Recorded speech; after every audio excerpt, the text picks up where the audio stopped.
Today we deal with trees in action, or trees in interaction, which is a nice subject. There isn't a book on this, sorry to say.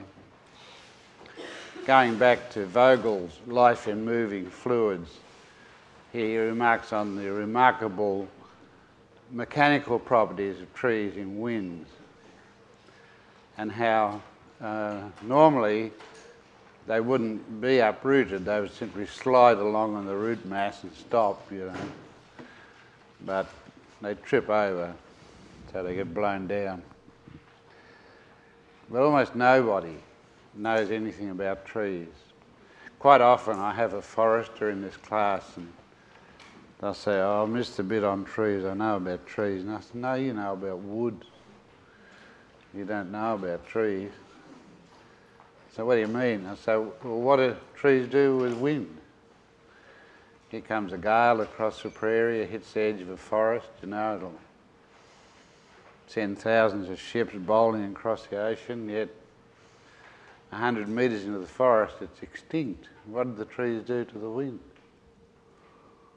I'm buggered if I know, you know. I said, "Yeah, well, you know nothing about trees."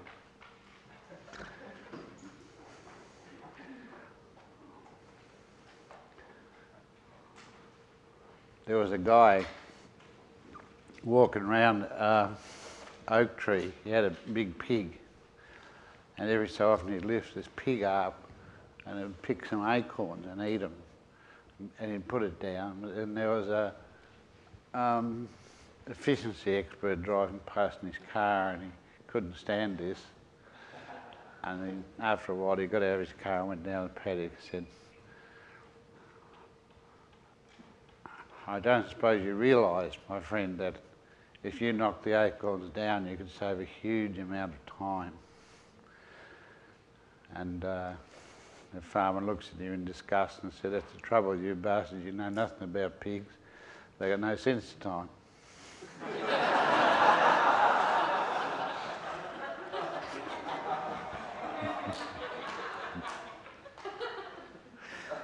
You liked that, didn't you? I can tell you did. Put one good joke up.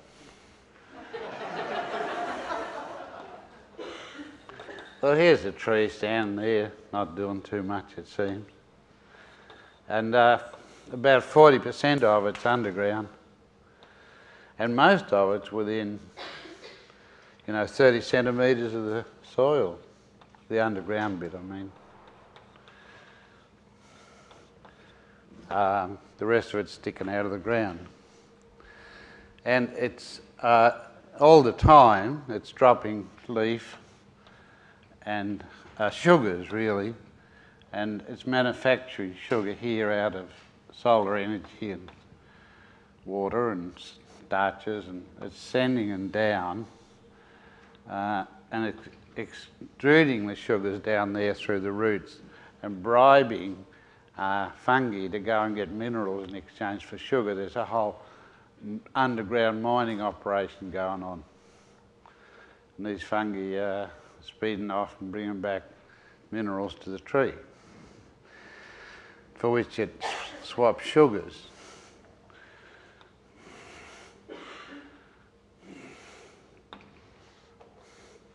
And there's a constant supply of sugars down, or minerals up.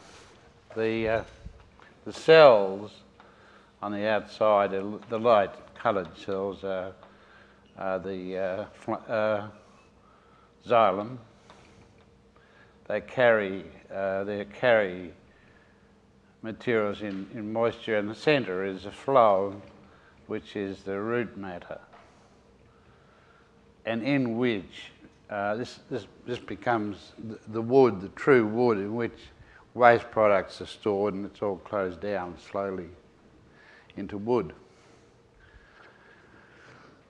And as Jeff has already pointed out, when a molecule gets here, it ends up out there, and it goes from outside to inside. It goes from the xylem which is that in the stem, is this in the root. So everything's going through each other and taking up a totally different relative position.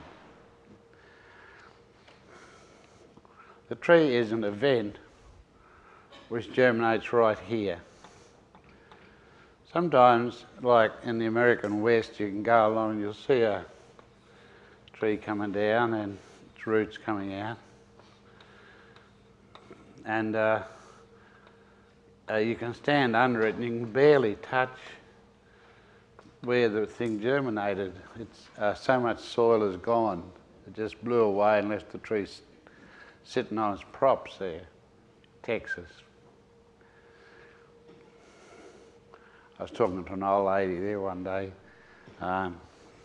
She sort of owns most of the Panhandle, and old lady Rockefeller, she made me a plate of scones, pretty good scones. And she said, the trouble was when they put the fifth horse onto the ploughs. I said, what do you mean? She said, well, we couldn't plough with 4 horses. The roots were too tight in the prairie. So when they put the 5th horse on, the ploughs cut and turned up the prairie. It sounded like we'd undo thousands of zippers being undone. Oh, thanks, mate. And she said, and that was our mistake. She said, as soon as we got that grass turned over, the whole thing blew away, you know. The soil underneath blew away. She was a girl of 17. Not a dignified old lady with a good scone-making capacity. And she was staggering along picket fences trying to find her neighbour's gate because you couldn't see. There's just too much soil in the air. And that's what makes tough old rich ladies hanging on the picket fences.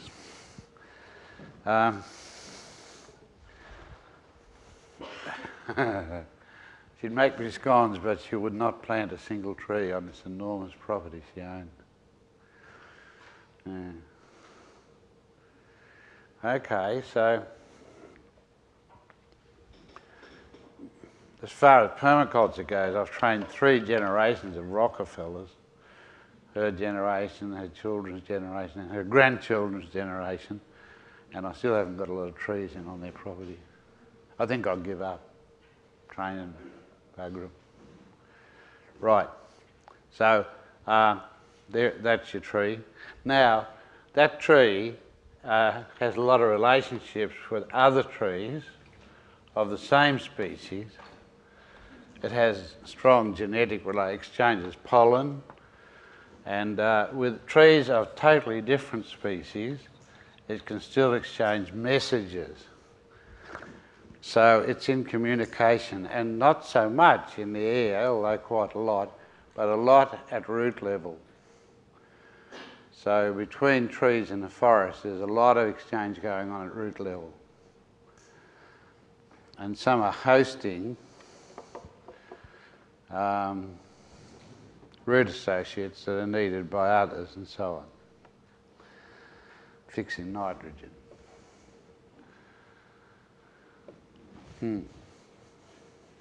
So there's a lot of pally stuff going on here, and up here, if this tree, for instance, is attacked by borers or leaf-eating beetles, it sends out a distress scent picked up by other species, other individuals of that species, who then produce anti-feeding chemicals in their leaves to repel those borers. And it happens pretty fast. So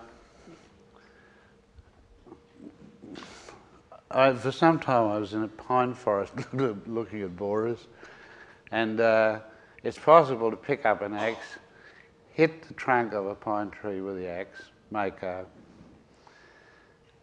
injury, and sit there, and by evening there are thousands of longicorn beetles forming a sort of whirlpool above that tree because it's giving out a distress signal, I'm injured, And then slowly they come beating down the bark till they find the injury, and then they lay eggs in it. And by next morning, thousands of little grubs are on their way into the pine. So it's very active signalling going on about the state of health of the tree. If you have a little tame tomato plant in a pot and you bend over and smell it, it doesn't smell much, but give it a cuff under the ear and it has a powerful smell immediately. It puffs out a, "What did you do that for?" signal. "Leave me alone, you bastard." It's that powerful tomato smell from the plant is in response to your hitting it. And some people say even if you talk about it roughly, it puffs a bit of a bad smell out. There's a guy that writes about plants, a whole book about them. Yeah, Supernature. He said that if you threaten plants in absentia, people say to me, "Do you talk to your plants?" For some reason, most people take me to be a sort of vegetarian spiritualist. And I'm not. And do you talk to your plants? They say, I say, yeah, often. I say, mainly I'm telling them, I'll chop you down tomorrow, you little bastard, if you don't butt out a bit, you know. Mainly I threaten them. They understand threats. I'm not too sure they understand kindness. I talk to my plants all right. And I carry out my threats. Yeah, keep them in line. Worse than dogs they are. You got to straighten them up. So they're signalling each other and responding and making appropriate changes to their chemistry in response to incoming and outgoing signals. Right, that's nice, isn't it? But the interesting things start to happen when in comes the sun, beams down on the trees, or doesn't. And the trees do respond strongly to this. They start to grow and manufacture starches and sugars, and in fact they're all the needs for growth. Now, if the sun comes out of a pretty clear sky, no clouds, the tree and all other plants, trees and all other plants stop utilising light, and that's called light saturation. So that is the case of quite a lot of areas. The plants get light saturation. They can't take any more. Turn that damn sun off, you know. We can't keep on at this rate of energy use. So they give up. But if you go up to about latitude 60 degrees, 70 degrees, in summer, there's never really light saturation. The sun's very low, and it's often a little bit cloudy up there, and so the plant goes on growing all day. So that's the place where the greatest growth in plants occur. If you really want to become a market gardener, head for Alaska or the north of Russia. Those of you who have been up there during the summer, it's nearly intolerable. You wake up about 12:30 or 2 a.m. and all the kids are running around, the dogs are barking, people are clattering around, there's plenty of light, it's warm, and that goes on then until midnight next day. And you sort of end up like a limp rag, you know. Stop all this daylight. The kids just keep moving, and so do the bloody dogs. And, you know, you can barricade your door and keep them out, but they still make a lot of noise. So light saturation doesn't occur in subarctic areas. And if you have very good soil, and mostly you do because you have glacial outwash, then you have huge production and big vegetables. We were looking at Jeff's table the other night. He's got a friend who corresponds from Alaska with him. He's got, you know, the cabbages, a 60-pound cabbage. That's an Alaskan freak. And along in Scotland, you've got, what's the name?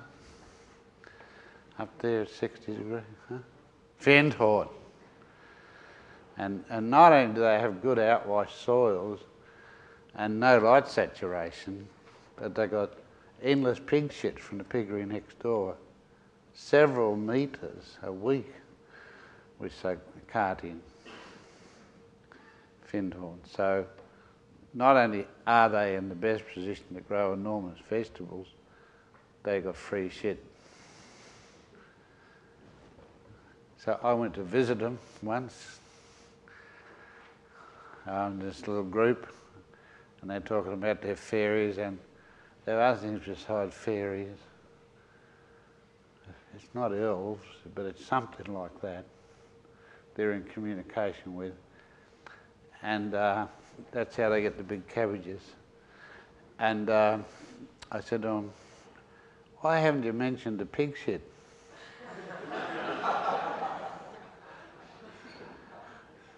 And they tried to ignore me, which is always a bad idea. So I kept asking them, and they said, well, we compost it. And I said, yeah, well, you do, but you put it on pretty thick. It was about that thick between the rows of vegetables. And then I said, I was looking up the row, and I said, oh my God, look what you've done.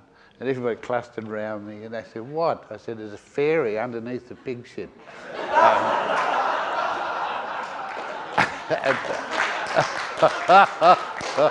And there's a little transparent thing waving. It says, got one of its little wings out, you know. It's trying to draw attention. And it was somebody, not a Findhorn person, but one, tippy-toed up the road, and they said, oh, thank God, it's just a bit of plastic.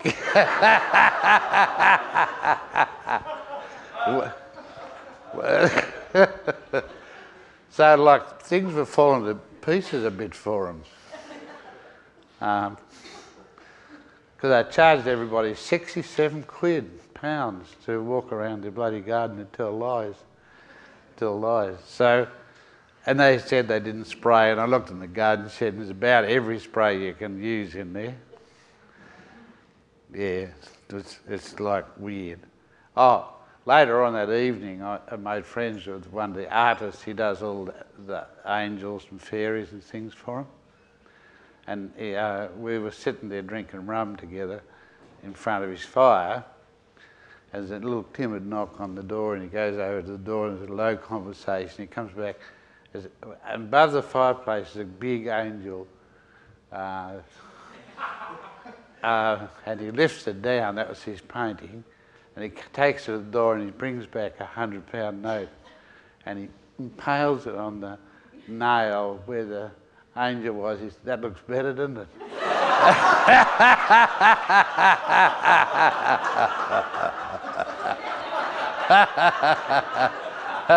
Oh, well, true story. He's still there. In Findhorn. Bugger to find out. He buys little stoves and sells it to them. And he's got all sorts of rackets running. He's one of them. They've all got rackets running. It is a racket. The whole bloody thing's a racket.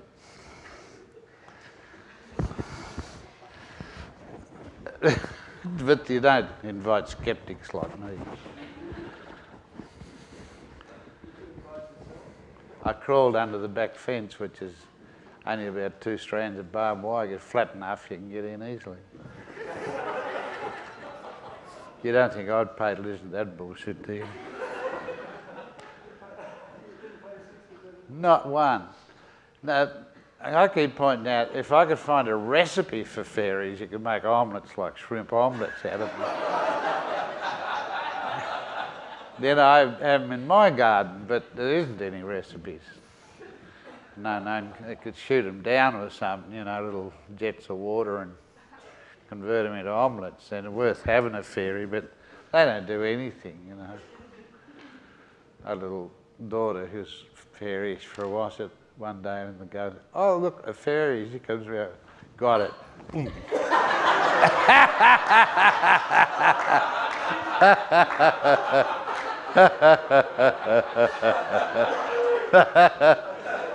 Well, if you can't eat them, what are they doing in the garden, you know?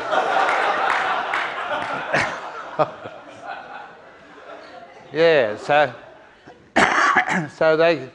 they're in touch with little things in these trees, they say, usually with wings. And they have messages that they carry into the trees with these little elves and things. But I think all you've got to do is speak clearly to the tree. You know, I'm going to chop you down tomorrow if you don't give me a few more apples.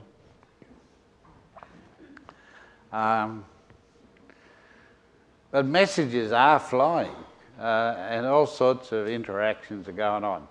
Now we've got light saturation beaten if we get into a high enough latitude.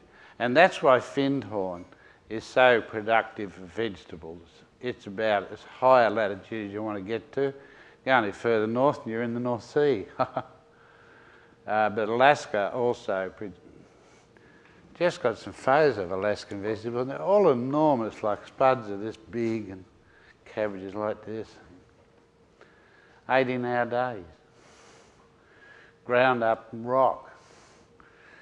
Pig shit. And a great diet of lies too. So I said to them, you guys have just found yourselves in the right place to grow veggies, that's all. Well, we can't blame you for that. Trees and light. The trees reflect light, and the amount of light reflected is called the, you measure the albedo. Thank you.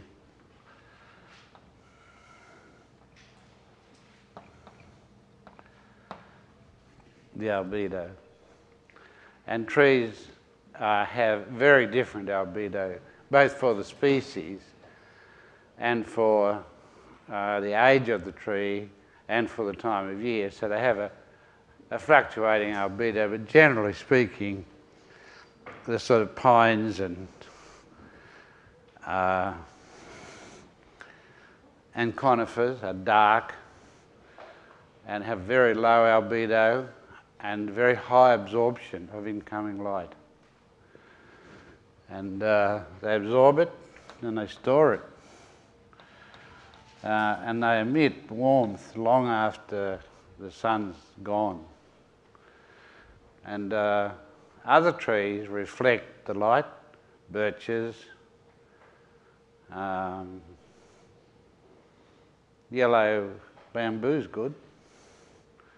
And so they're very high albedo, birches, and reflect most of the light, and for about 1.5 times the height of the birches out here, you'll see early hatching of insects from the grasses and ground, and much warmer earth. It measures much warmer out here than it does outside other plants, because light's reflected. If you want a warm hut or something, you can put it there, sure, and you do get good reflected light, but I always put a pond here, so you've got double reflection. And it's much better to have this as your background, so the cold air coming from the polar region comes through these dark forests and comes out warm and bathes your little house. And if you walk any night, walk uphill to a dark tree clump, like, swamp tea tree, you'll feel the warmth coming down to meet you as you get close to the trees. And it's very distinct and very pleasant. So there's 3 ways to warm your house up. Put a pond in front, double your sunlight, put bamboo at the back, treble your sunlight, and back that up with very dense, dark trees. And then warm air comes out as the cold winds blow from the polar areas.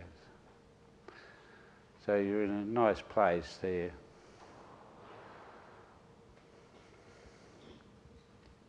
All sorts of phenomena show you that that's the case. There's nothing nicer than wandering around tree clumps and things.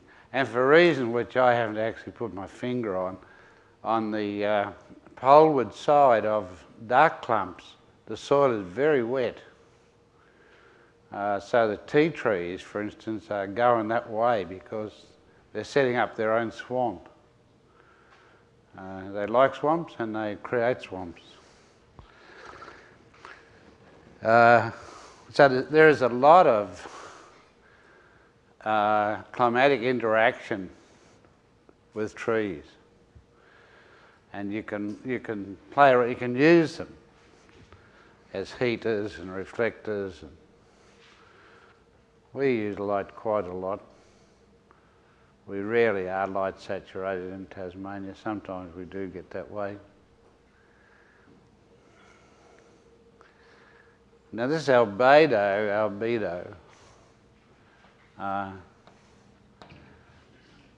is very specific to crops and the stages of crops, and they've got very clever with aerial photographs now, because scientists love that.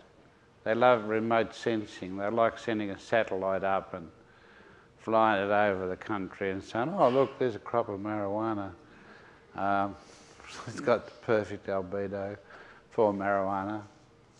And because they don't have to leave the laboratory, and you're not dealing with real people or real things. You're just measuring physical processes.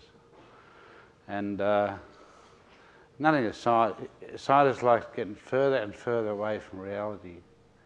And you can't get much further away than flying a satellite over. Don't get your toes dirty. Whereas kids like us, we all went to school barefoot, so we always were in contact with the ground truths. God, it's cold today.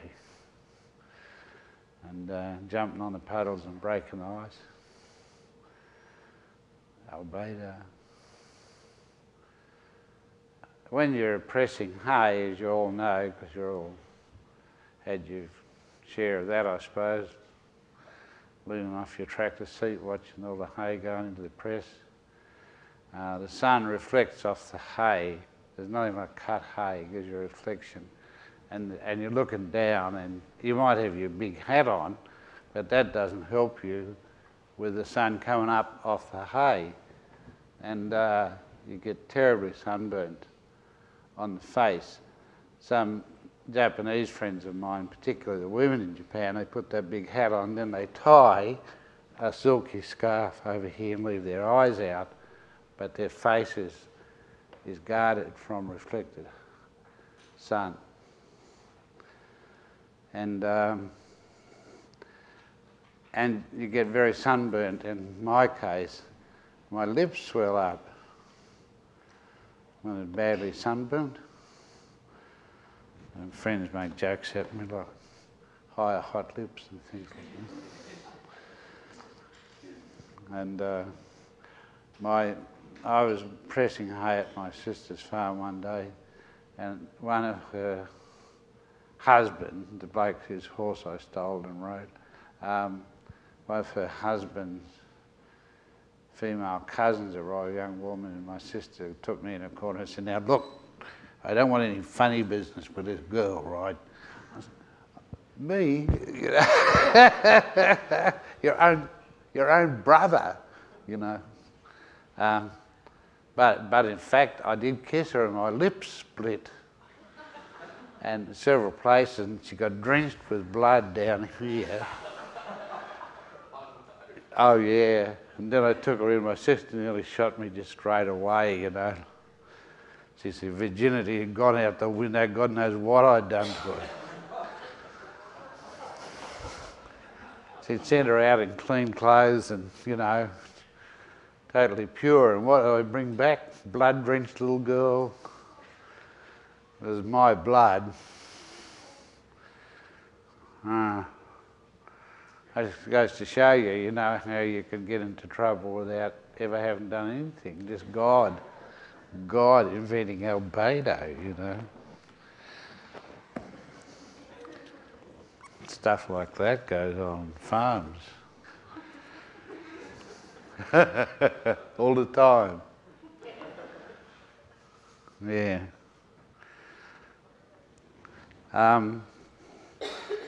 So various proportions of the light are absorbed or they are reflected. It's a reflected light that carries a wavelength that decide the colour of something. So on nice light green trees, because that's what they are refusing, that light green. And trees refuse most colours of the spectrum. So you get them all sorts. But if you want to get a really hot tree, you've got to have red leaves. And there are red-leaved vines and red-leaved shrubs and trees. There's a Japanese plum, very common around Melbourne, has quite red. If you take an apple hanging on a tree and you stick a probe here for temperature, and it's got a red side and a green side. The red side is just a lot hotter than the green side. Hot enough that if you put a little zinc probe in that side and a copper probe in the other side, you can run a 1.5. It runs at 1.5 volts. It's quite a good little battery. So you've got 4 apples lined up with probes in. You can run quite a nice light. It's just troublesome carrying it in your pocket while you... Too many apples. And lemons last longer as a battery. You can soon build up 12-volt batteries with lemons, 1.5 volts each. And there's no aerial as good as a green tree. So if you're going to a good TV reception, go in and plug your aerial, especially what do you call that, by 2-wire aerial, into your green tree, and you've got reception like you've never had. You can't build an aerial as good as an evergreen tree. Right. Then any light left that isn't reflected and isn't absorbed is transmitted through the tree. And here there are only a few far red wavelengths left. The time it gets through the trees, light is pretty well stripped out everything except far red. And that even goes into the earth. But that's fine because that's the wavelength that really grows mushrooms. So it benefits the fungi. Or they have grown to be adapted to those wavelengths. So we can use some of the wavelengths. Some of them melt snow, like birches melt snow quite a distance. Other of it hatches insects, but here the transmitted light grows mushrooms, which is why mushrooms grow under trees a lot, I think. One of the reasons.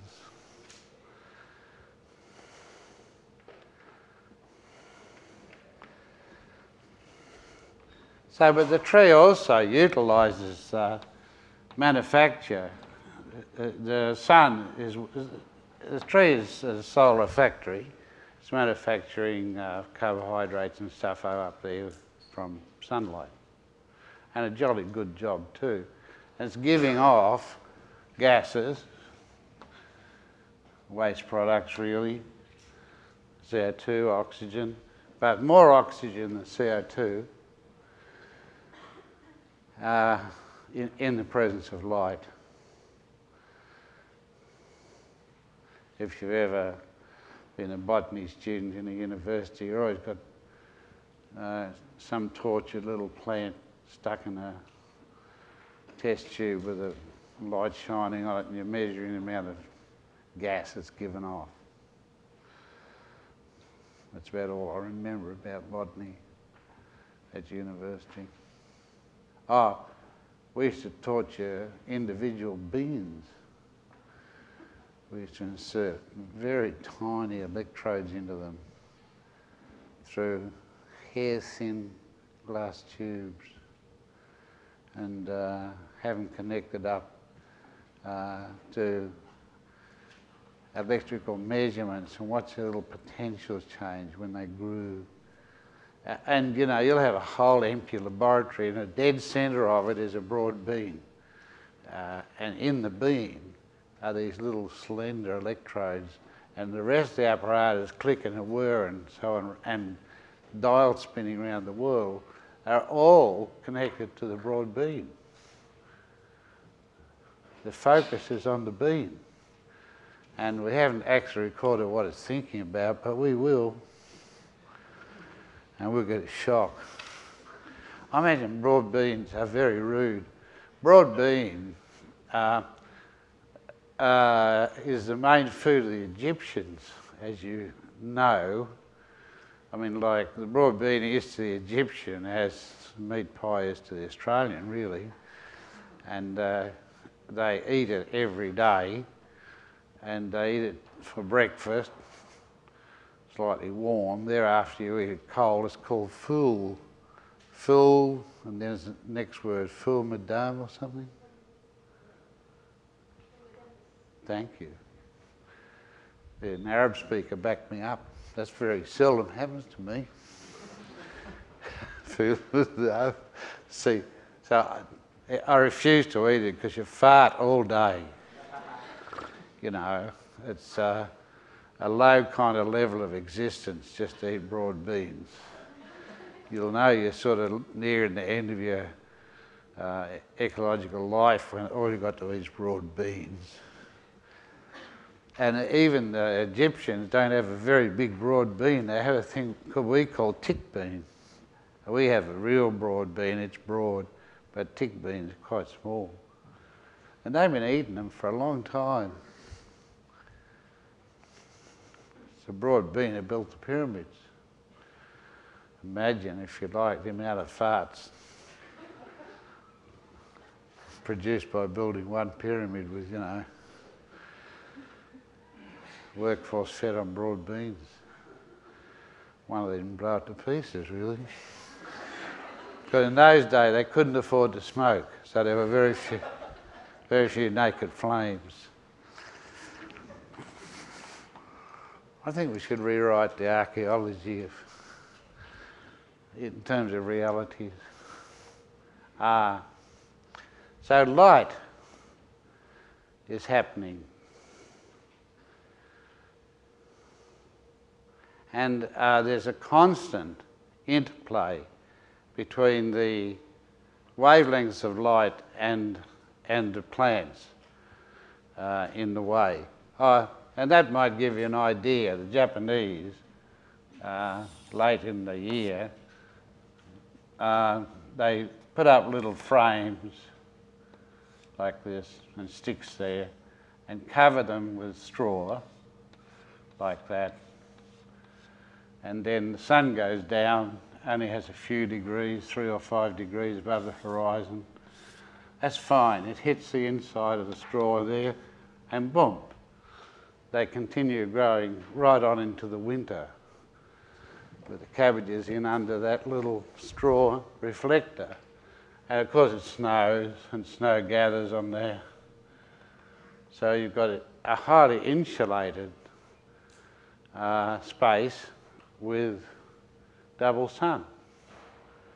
Pretty good, eh? I thought it was one of the neatest things I've seen. Much better than Findhorn, I thought. You could put some more straw lying flat there, see? Just improved it myself. And they have a lot of cabbages growing there in the winter, staying alive and feeling relatively warm. Japanese being rather like the Koreans, cabbage is very important to them. Second largest crop in Korea is, after rice, green onions. Now with cabbage and green onions, you're in the kimchi area, and that's much nicer than phul madam. Right. Who's prayed to get, you know, what's the word when they reconstruct you? As a Korean, it's much nicer. So here's trees, forest, here's the wind. And it's here that we don't know a lot, but we know some things. Now the wind has a very big cargo in it. It has a real lot of things carried along in the wind. They're organic and inorganic. And there are people who go around with their plankton nets tied to the roof of their cars and collecting the live stuff, or with their plankton nets hanging in the wind. You often see, I think a lot of people in traffic, or not traffic control, in airports, essentially must be entomologists. You'll often see a plankton net near an airport. You've seen this, haven't you? I suppose every evening they empty the plankton net and see what they got.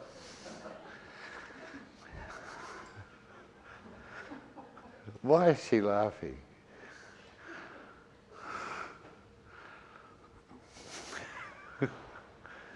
In it comes, it carries a pretty big load, tonnages, sometimes thousands of tons, into the forest. Wow, boom, boom, boom.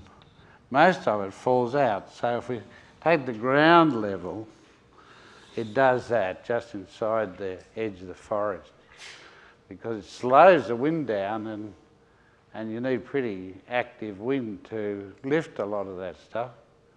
And immediately it just drops out, it's slowed. Well, this mound here, which is all over Australia, wherever there's a little forest in the way of the wind, it's layered up with dust and insects and, you know, lots of stuff. And a lot of it. So you get this enriched edge of the forest. So these trees often get bigger, they're woodier, stronger, and they guard the rest of the forest too, those edge trees. They are built for that. And don't cut them down.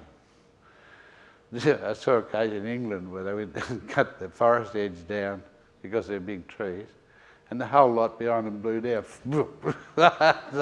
They're just like dominoes. It was fantastic. Whop. Down went the rest of the forest. So don't touch the edge. Edge trees are especially strong, and especially well fed and bred to hold that wind out. Well, the wind comes in here at whatever speed, and by 100 metres, there's not a lot left of the wind. It's gone. And the temperature has gone up 1 or 2 degrees centigrade. So the wind has converted by rocking leaves and timber about into mild amount of heat. And then it starts, if you like, to exit the forest, which it would do. In 1,000 metres, there's absolutely no trace of this air. It came on the wind. Forest swallowed it and it didn't spit it out. Foresters don't know any of these things. They do know a bit about wood, but not too much, but they know bugger all about trees.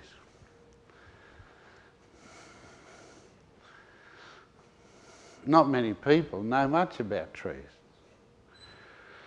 So you probably learn one or two things today. Okay, in comes the wind, drops this load, 40% of it goes over, 60% of it goes in, and all the load drops out there. So cleared and slightly warmer air continues on into the forest. It's very interesting to get into the forest and study the air within the forest. I used to do this quite a bit once. I used to go right in there and sit down and have a ciggy. And as smoke went, that's why I smoked. And as the smoke went up in what should be still air, it did little things, you know. It moved in response to air movement. One day I'm sitting right inside a forest, northern New South Wales, it's a rainforest, and there was a large fern-like, frond, maybe 8 feet long, and it's going up and down like this. And we're right inside the forest, and I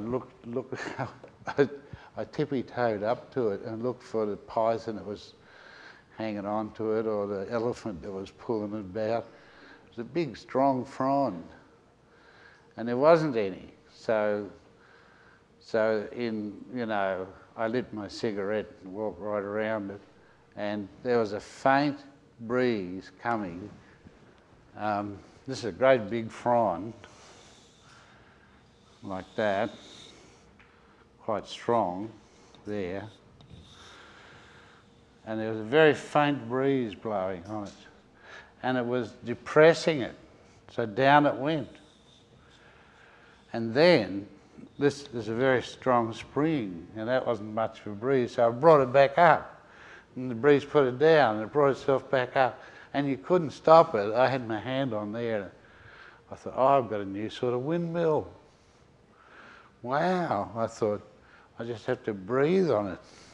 And here's your pump, see? There's your pump handle. So you're pumping water, but I don't know where you're pumping it from or pumping it to. But I thought, at least this is a pretty good thing. Make it out of stainless steel or something. Stainless steel frond. And you could use it for swatting fairies, all sorts of things, when you think about it. And it's not to say that that isn't what's happening. Maybe it is swatting fairies.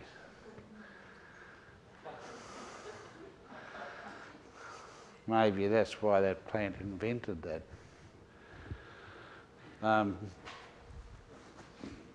So it's very interesting, actually, to get inside the forest and see what's left and what's happening to what's left. And right, 40% over, 60% in, comes to a dead stop. And the trees in between the edge and for 100 metres in are definitely thicker and heavier and better quality of timber than the trees inside the forest. If you're flying over King Island or northwest Tasmania looking for cheese or something, you'll notice with the tea tree clumps we have large dark, that they're flowering here, the flowering is happening here, not happening here. So it's an edge flowering and an edge bearing system. The seed fall, pollen, everything is sort of edge effect. And I guess that has to be a light effect, but it's very marked from the air.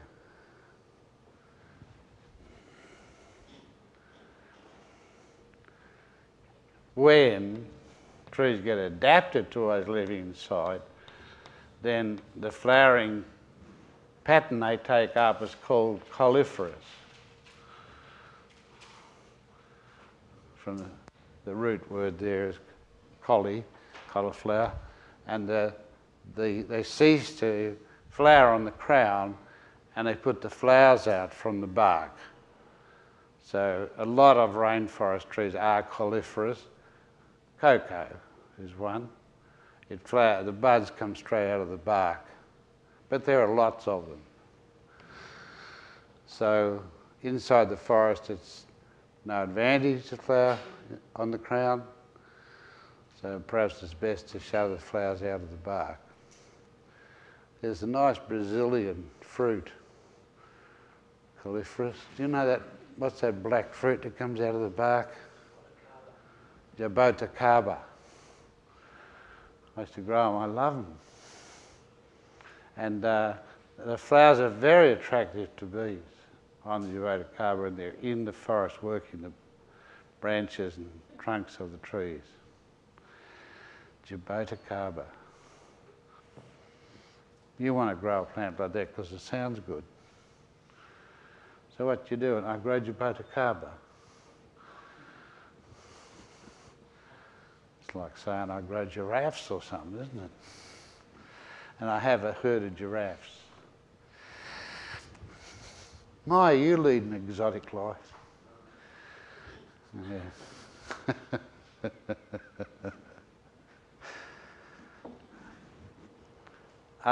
And trees are affected by wind. So when you go to the coasts and you put in bee trees or something, the wind will bend them. And the degree to which they're bent and pruned gives you a very accurate reading of the speed of the wind, average speed of the wind. And lucky for you, I captured it all and put it down. I walk it around my little anemometer looking at the bended trees, and you can judge within a few miles per hour or centimetres or metres a second how fast the wind is that is pruning these trees or throwing them down. And near the brow of the hill here, trees actually travel along the ground. Really get their heads up. If you watch hang gliders jumping off the brow of hills, which you see all over Tasmania, most of them, if you take a right angle to the angle here, to the slope here, here they are, the blokes and the hang gliders are up here. They're not here and they're not here. They're sitting on that energy wave. As we speak, I suppose, there's blokes up there. God knows why, I suppose, gets them away from the kitchen. Nobody there yelling, why don't you do the washing up, I suppose. And if they were, you know, the wind would carry their voice away. A moment of peace. There's blokes all over the world getting a moment of peace. You know, going down little one-man submarines and hanging in the air. Desperate for a moment of peace.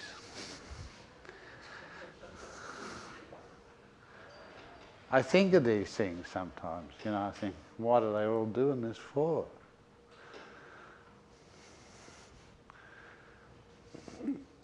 Right.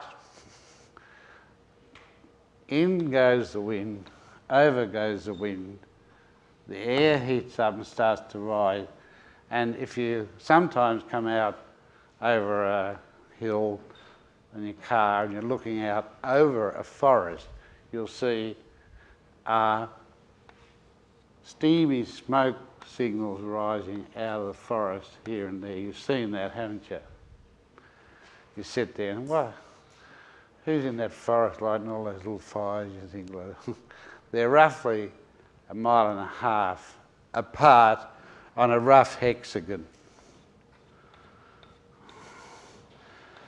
Little steamy exits, you know. And it's hot air escaping from the forest, and with it quite a lot of water coming out as a steam. And the hot air is cooler air from the wind. Now, as this 40% goes over the forest, it causes considerable roughening in the canopy, and it picks up a different load. So now the air loads up again, and what it loads up with now is purely organic particles. It loads up in particular with colonies of bacteria off the leaf, and in particular with a bacteria which has lots of little spikes on, lives together on most leaves of most plants. I pride myself that I can sometimes spell it. Pseudomonas. Pseudomonas what? Ah.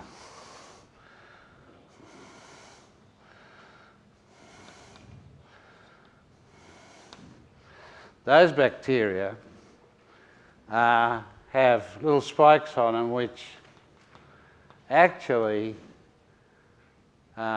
instigate the formation of ice crystals. So at the core of most ice crystals is a little Pseudomonas bacterium. And ice is a necessary precursor to rain. So the wind gets charged up with rain nuclei off the top of the forest, and on it goes, and downstream from these forests and these winds you will see a higher frequency of rain, and particularly from tea plantations. Tea is very rich in these sort of bacteria, and with these hundreds of little women with bare feet trotting around with baskets on their back, picking the tips and putting it in. They're stirring things up, and you get thunderstorms, lightning and rain downwind from tea plantations.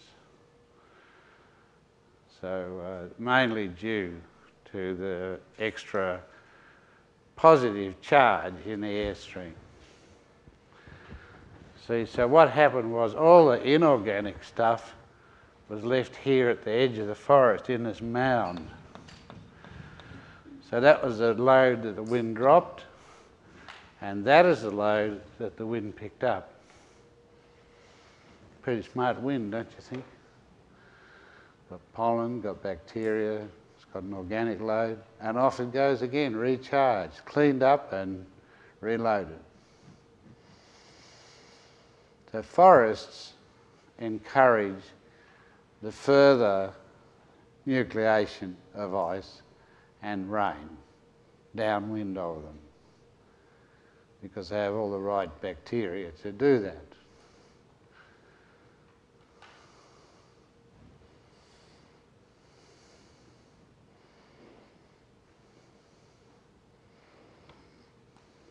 The Americans, who above all are not very bright, took that bacterium and bombarded it until it produced a dead smooth coat. So they took all the spikes away.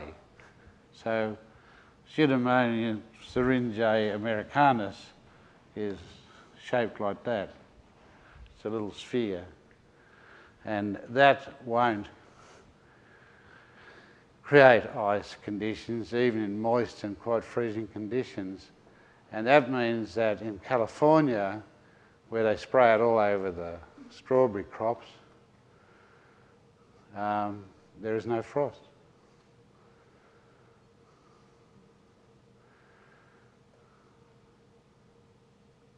So by spraying chemicals over crops, it takes away... Bacterial cultures, which are a form of bacteria that has lost its ability to create ice. And that was the first mechanism, no, the first organism which was genetically altered, released in the wild, in the world. What do you risk by releasing smooth Pseudomonas? Yeah. You could stop rain, it may never rain again. We just need more of it, more Pseudomonas. And of course we get more because every year they spray it on the bloody strawberries.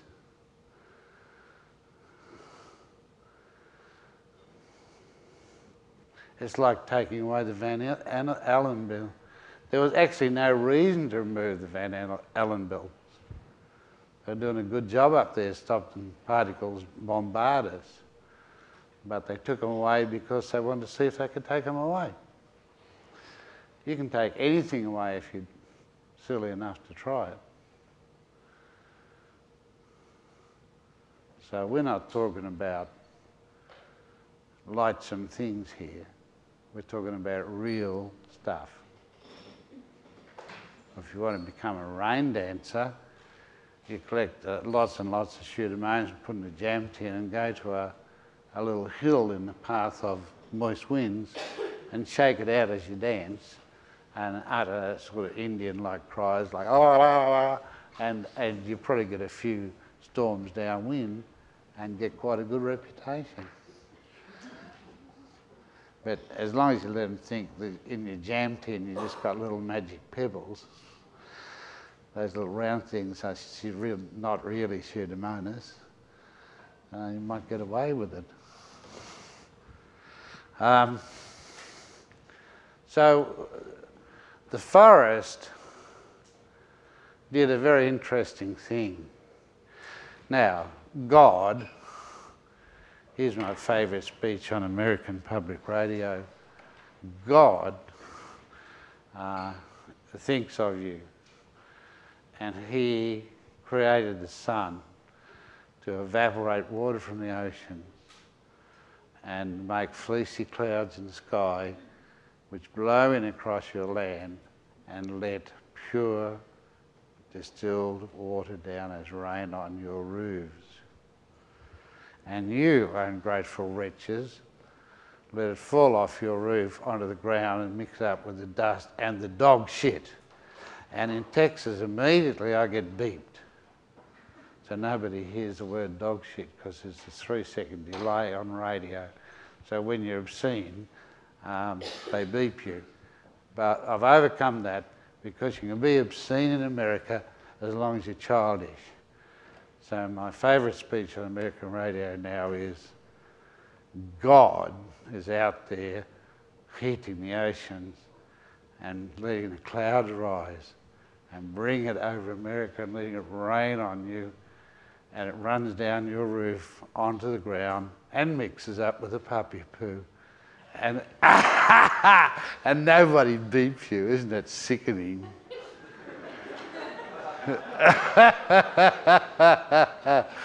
However, I'm priming you up. Culturally, you've got to know how to speak to get away with murder. And you've got to use baby talk in the States, because everybody uses it anyhow. And, you know, like people like, who was that terrible right-wing idiot who had himself frozen half to death? Mickey Mouse and all those people. Walt Disney. Walt Disney made a fortune out of speaking like an idiot. And, you know, he behaves like an idiot. behave, Ed. Right. Well, this isn't Walt Disney stuff. This is shockingly crude reality. The wind. Here's the ocean, full of H2O and salt. Here's the sun, evaporating particles of water off the ocean, and some salt. We know that because Tasmania, we measure the contents of our winds very carefully, and we find, alas, that we've got polluted wind coming in over the west coast. There's 1 molecule of sodium chloride for a cubic metre of water in the winds. So I'm afraid to say we have got a little bit of salt coming in our winds. 1 molecule per cubic metre of moisture. But as the wind blows from Melbourne, we've got to close all our stations down because everything goes off the gauges and everything shorts out because the amount of pollution issued by Melbourne is unmeasurable, and delicate instruments may very well smash their needles off, and in fact do. So here you are, God at work, water ascending to heaven, H2O. Now, 18. What is that? 18. Why did that O have an 18 on it?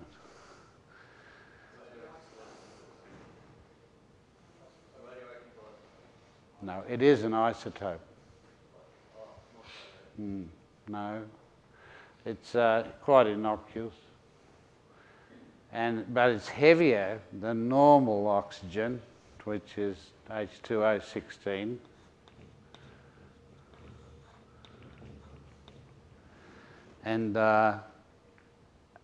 And it really, very little H2O18 can be evaporated by the sun. The sun hasn't got enough power to get it out of the sea. So here comes a rain inland in the clouds, and if we fly through the clouds, we get H2O 16. 90% of the rain is H2O 16 coming off the sea. And then it falls on the forests. It falls on the trees.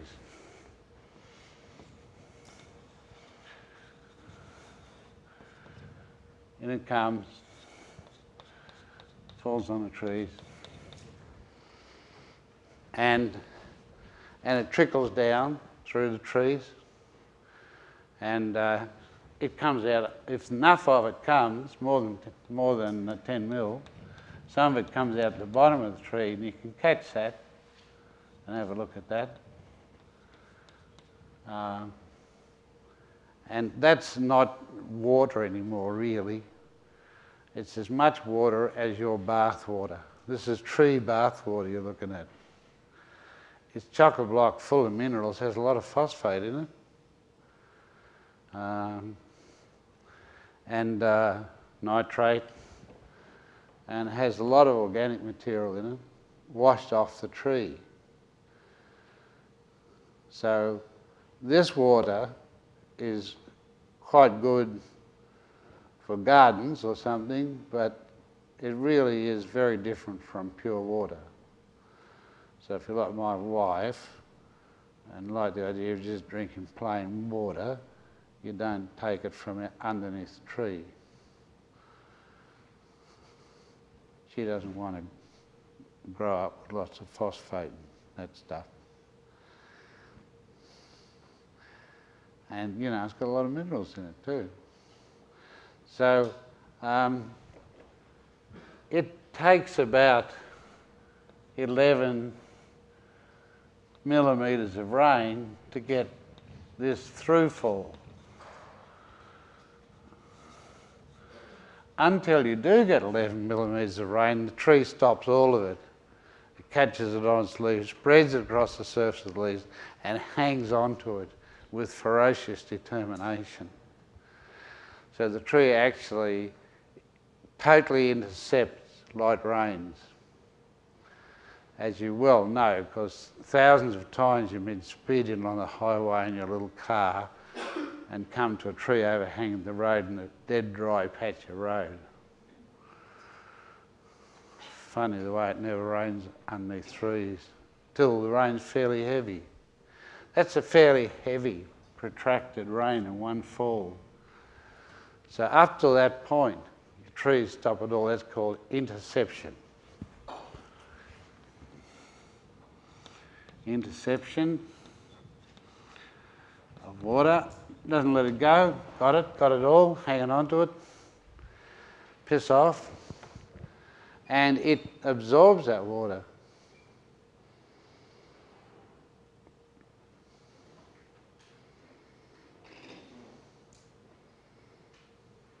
Now, if you're simple-minded, you think, well, if I cut the trees down, more water will fall on the ground for me. And that's what engineers said for a long time. They used to clear catchments, and then they got drought, so they thought there must be something wrong. And we'll discover later what went wrong. So it's got all the water held in the forest. You can stand and look at the forest on a mountain or something and imagine you are looking at a forest, but then all imagine that you take the forest away and leave the water that's in the forest, and what you're looking at is a lake. The forest is really a lake 3 or 4 feet deep. It goes right across the landscape, sweeps right up to the top of the mountains and so on. So the forest really is a great moderator of all climate,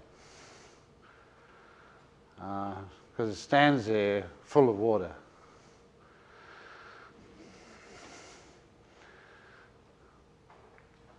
Some falls through and comes down into the ground where the fungi, and there's 6 or 8 miles of fungal hyphae per square metre, gratefully receive it and hang on to it right there. And those fungal hyphae are mainly attached to the roots of trees. So once again the trees step in to stop the water again. And eventually, with very heavy rains, some water goes on and may enter the water table out of the reach of trees. But that takes a lot of rain. And the trees are very good at hanging on to it. They've got roots full of trees, of water, and mushrooms full of water, and leaves full of water, and they let a bit squeak through the soil particles and down into the water table. Not much, often 1% to 2% of the rain. So the tree's pretty mean about rain, they catch it all. And then they've got too much water. So they transpire for another reason.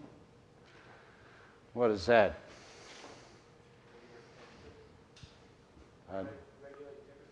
Yeah, and also it is part of their metabolic function. Yeah, they pump water out. And then unlike the sun, they're not piss weak. They can really shove water out. So they get H2O16 in, and then later on, more rain, and they pump out H2O18. And at first, H2O18 is only 40% of the rainfall inland, but a little inland from there, nearly 100% of the rainfall is H2O18. It's all been through trees, all pumped out by trees. So thereafter, rain after rain after rain contains no trace of the oxygen isotopes of the sea, only those from trees. So the trees take over the function of the sea. and continue to deposit the rain. The quality of mercy is not strained. It falleth as a gentle rain from heaven upon the earth beneath. It is twice blessed. It blesses those who give and those who receive. You see where all that comes from, don't you? Who said that? Thank you. You're an illiterate lot of bastards. My friend and we were mouthing it away. We probably could have gone on for a while. In America, I used to often say to my students, I would have the first lines of 100 poems that we all know, you know, Once More Into the Breach, Dear, all the speeches and things. And I'd say, give us the next line. And mostly they couldn't. So one just trusts you a little better. Without knowing, you could be equally without resources. But this is pretty interesting damn stuff, and I think it's very mysterious stuff. And it's very, very modern stuff, and it's good. So here's the trees and the rain in intimate interaction. And the trees are doing all sorts of things. In the Canary Islands, this sounds like a children's, not just so story. In the Canary Islands, it never rains. And people can't live there because there's no rain. But on some of the islands, the native people planted a tree, a very big tree, which they call the rain tree. And we know to be a tree called Ocotea foetens.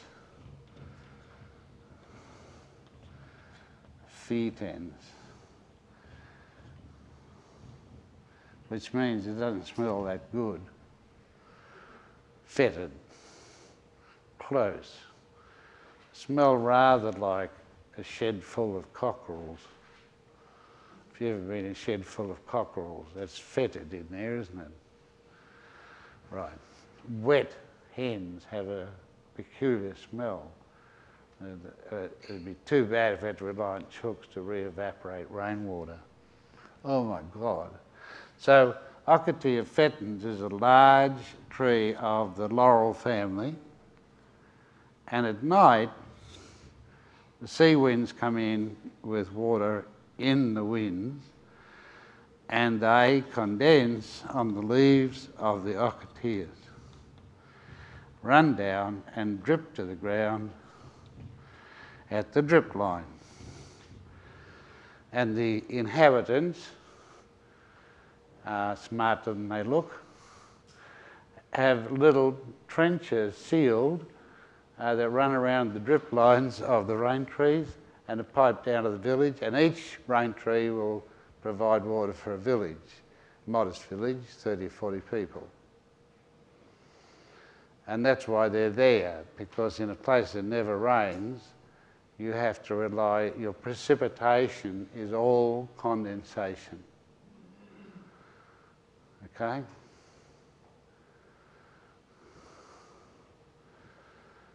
In Tasmania, of the total precipitation, condensation is 87%. So rainfall is only, what? 13% of the precipitation. Yet they give you rainfall as though they're measuring the precipitation, don't they, the bastards? So it hasn't got much of rainfall. We don't have much of rainfall either, but we've got one hell of a lot of precipitation because we've got a lot of treed mountains. And that's where we get our water from. And that's where trees get a lot of water from.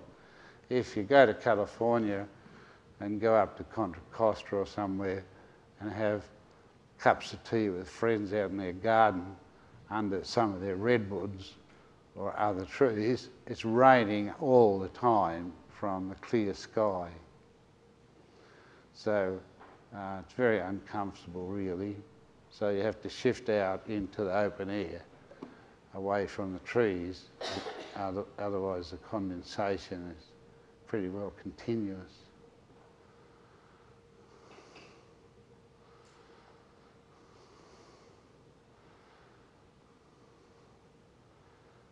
So now we're beginning to understand why, if we cut the trees down, the rainfall plunges. In Tasmania, if we clear all the trees, we only have 13% of the precipitation left. So the rivers will cease to flow. On the Canary Islands, the Spaniards arrived in 1450, and they attacked the native people, the Guanche, who were European Aborigines.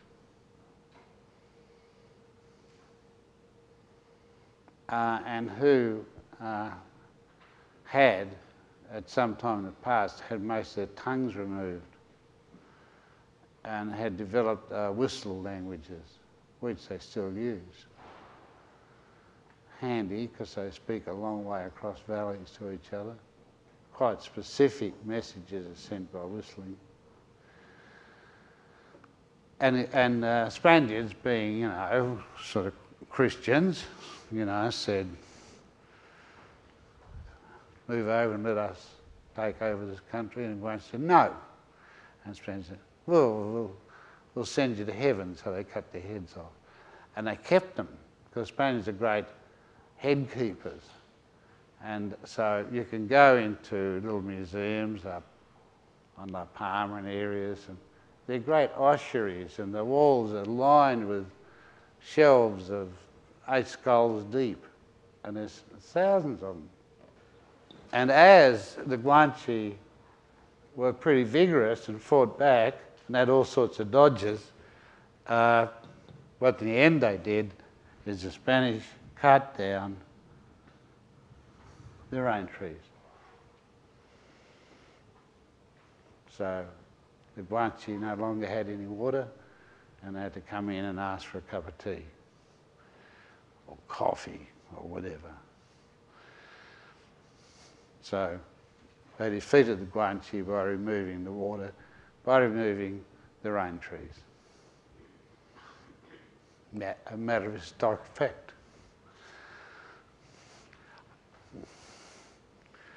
I think a lot of this is probably news to you, is it?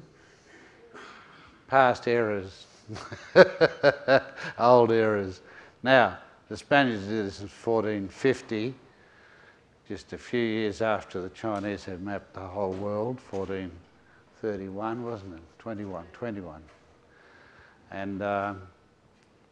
And still, as you wander around the Canary Islands and you get into the back country and you come to a nice smooth stone wall and that, you'll see a little sign written up by somebody going by, and it says, Spaniard, go home. So somebody else is still alive there, isn't it? The odd Guanche is staggering around with a lump of chalk. How many years later? 14, 15, 15, 15, 16, 1950. Well, 550 years later, there's still a bit of Guanche protesting. And if the Spaniards ever get the message and do go home, there'll be lots of Guanche come popping out of the scrub. The Guanche sort of cliff people. All sorts of tribes have different habits. If you're a little Arab and you get born, you know, in Egypt or Jordan or somewhere, then when you grow up, 12 or 13, your daddy sends you into the desert for 40 days to straighten yourself out. And 80% of you come back again. The rest don't. And it's very, very similar to Aboriginal Australians in deserts. They do very much the same thing. So, okay, you guys are weaned. We've given you everything you ever wanted. You're 13 years old. Piss off into the desert and handle the environment you've got to grow up in or die. And of course, some die. Well, the Guanche do a different thing. The Canary Islands are surrounded by cliffs with a few rocks at the bottom and the sea. And there's a few little bits of rock sticking out of most cliffs. So the Guanche give their kids poles about this long with a little iron tip, and they say, right, jump over the cliff and hold the pole out in front of you and stick it on that little bit of rock and then slide down the pole gently and do that a few times, you'll be down the bottom.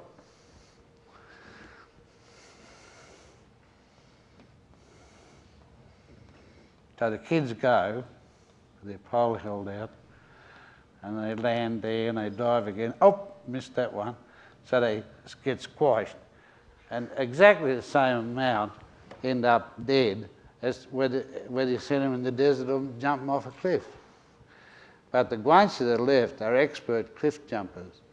And when the Spaniards got there, they would herd the Guanche up towards the cliffs, and the Guanche would go over, commit suicide. They'd all jump over the edge. And the Spaniard would report that a whole lot of them are dead somewhere down the cliffs, but of course they were alive down the cliffs and came running back up when needed and smote the Spaniards again. So cliff jumping is a Guanche specialty. There's not too many cliff jumpers about. Didn't affect the rainfall at all. So I'm diverting here. But when there's a tree on the Canary Islands, which is a pine tree, it has these sort of ascending branches, ranged strictly in a Fibonacci spiral, proper trees, and the Guanche shepherds hook up these, and with a little chisel they carve a bowl here at where the branch joins the tree. And they have little bowls cut in most pine trees, and they hop up there with a straw and have a drink occasionally, because it's one of the few places where there is some free water. The tree condenses the water from the atmosphere, it runs it down the branches and it drips into these little wooden cups. So you can see the Guanche are quite good water harvesters. Lanzarote is another island in the Canary group where it doesn't rain, and it's shaped by the Guanche into the whole island, really. It's shaped into deep pits. That's you in your pit. And then the slopes of these pits are covered with little pea-sized gravels called picon. I use a local name. But you've seen it on tennis courts, those red tennis courts, that's picon. And at the apex of a pit, they'll have one grape tree or one fig tree or something. So now it doesn't rain, but the cool night air comes in, fills the pits, it condenses on the picon and trickles through the picon into the soil and runs down here to the bottom of the pit, and the picon shades the soil from the sun, and the grape or the fig grows, or the citrus tree. And eventually, your guanche can stand up here and pick fruit. And the whole of the island is covered with deep pits. And when you want to plant a crop of spuds, in Tasmania you fix up a big sprinkler and irrigate them, but you can't do that on the Canaries. So you clear the ground, you put the spuds in, and then you pile pecan on them and shove off. And at night air condenses out, waters your potato, and they come up and grow as though you were irrigating them. And here you are, just so you'll appear very well informed. The process of pulling down moisture from the air by pecan is called enarenado. It's knowing things like that that endears you to Spanish waitresses.